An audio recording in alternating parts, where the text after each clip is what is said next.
Super star Rajinikanth, மலையாள super star மம்முட்டி இணைந்து நடித்த படம் தளபதி 1991 ஆண்டு வெளியாகி மாபெரும் திருப்புமுனை ஏற்படுத்தியது, வெற்றி பெற்றது. மகாபாரதத்தில் இருந்து கதையை உருவி எடுத்திருந்தார் மணிரத்னம்.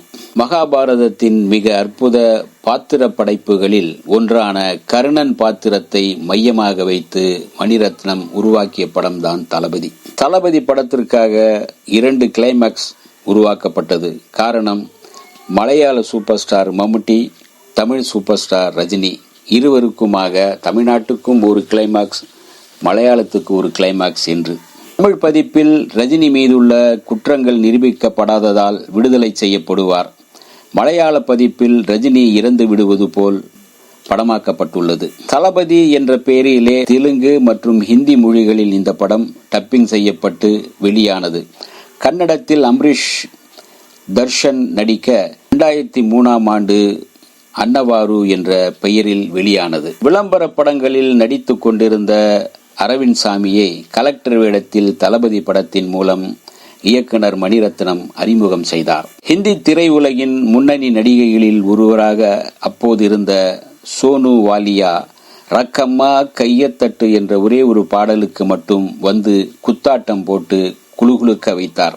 யமுனை ஆற்றிலே ஈரக்காற்றிலே சுந்தரி கண்ணால் ஒரு செய்தி, காட்டுக்குயிலும் சின்னத்தாயவள் என்று துவங்கும் இந்த படத்தின் பாடல்கள் அனைத்தும் ஹிட் வரிசையில் ஹிட்டாகி பெரும் வெற்றியை பெற்றன. அதிலும் ராக்கம்மா கையத்தட்டு பாடல்தான் சூப்பர் டூப்பர் ஹிட் ஆனது. திரும்பிய பக்கமெல்லாம் ஒலித்துக் கொண்டிருந்தது.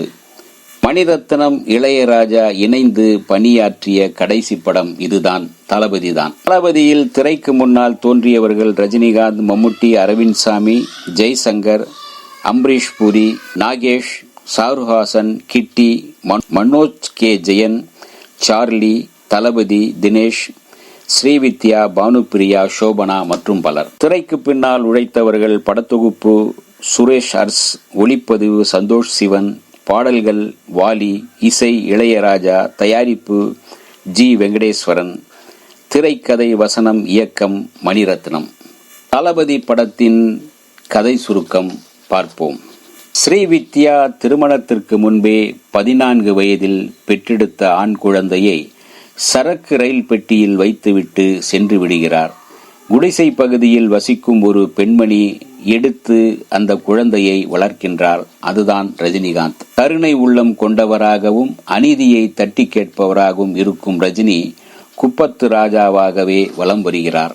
அடியாட்களை வைத்து அடிதடி கட்ட பஞ்சாயத்து செய்யும் நிழல் உலக தாதா மம்முட்டியின் ஆளான தினேஷை ரஜினி கடுமையாக தாக்கி விடுகிறார். தினேஷ் உயிர் இழந்ததால் நீயும் உயிரோடு இருக்க மாட்டாய் என்று ரஜினியை மிரட்டுகிறார் மம்முட்டி.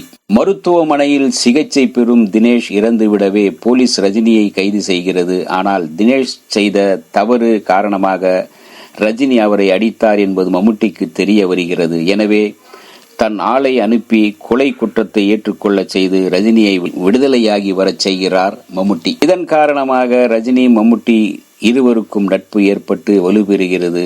தன்னிடம் ஆத்மார்த்தமாக அன்பு செலுத்தும் மம்முட்டிக்காக உயிரையும் தர தயாராக இருக்கிறார் ரஜினி. ரஜினிக்கும் சோபனாவுக்கும் காதல் அரும்புகிறது. சோபனாவின் தந்தையிடம் சென்று ரஜினிக்காக பெண் கேட்கிறார் மம்முட்டி. அம்மா அப்பா பெயர் தெரியாத அனாதைக்கெல்லாம் என் பெண்ணை தர முடியாது என்று சொல்லி மறுத்து விடுகிறார் சோபனாவின் தந்தை. ரஜினியும் மம்முட்டியும் ஊரையே தங்கள் கட்டுப்பாட்டில் வைத்துக் கொண்டு சட்டப்படி நீதி கிடைக்காதவர்களுக்கு தங்களுக்கு தெரிந்த தர்மத்தின்படி நியாயம் வழங்கி வருகிறார்கள். இந்த இருவரையும் கட்டுப்படுத்த அரசாங்கம் புதிய கலெக்டர் அரவிந்த் சாமியை அனுப்புகிறது. சந்தர்ப்ப சூழ்நிலை காரணமாக ரஜினி காதலித்த சோபனாவை அரவிந்தசாமி மணந்து கொள்கிறார். ரஜினி தன்னால் இறந்து போன தினேஷின் மனைவி பானுப்பிரியாவை மணந்து கொண்டு அவருக்கும் அவருடைய குழந்தைக்கும் பாதுகாப்பாக இருக்கிறார். மம்முட்டி, ரஜினி இருவரையும் பிடிக்க அரவிந்த் சாமி தீவிரம் காட்டுகிறார். அப்போதுதான் அரவிந்த் சாமி தன் தம்பி என்பதும்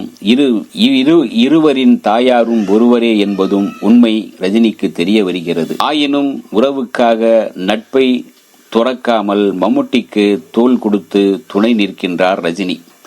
இறுதியில் வில்லன் அம்பரீஷ் புரியால் மம்முட்டி கொல்லப்பட தன் நண்பனை கொன்றவனை ரஜினி பழி வாங்குகிறார். இப்படி செல்கின்றது தளபதியின் கதை. மம்முட்டி ரஜினி இருவரின் நடிப்பும் படத்திற்கு பக்கபலமாக அமைந்தது.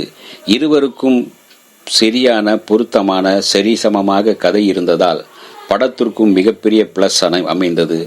மலையாளத்திலும் தமிழிலும் படம் சூப்பர் ஹிட் ஆனது. இந்த வீடியோ உங்களுக்கு பிடிச்சிருந்தா லைக் பண்ணுங்க, ஷேர் பண்ணுங்க, கமெண்ட் பண்ணுங்க, சப்ஸ்கிரைப் பண்ணுங்க, மறக்காம பெல் ஐகானை கிளிக் பண்ணுங்க.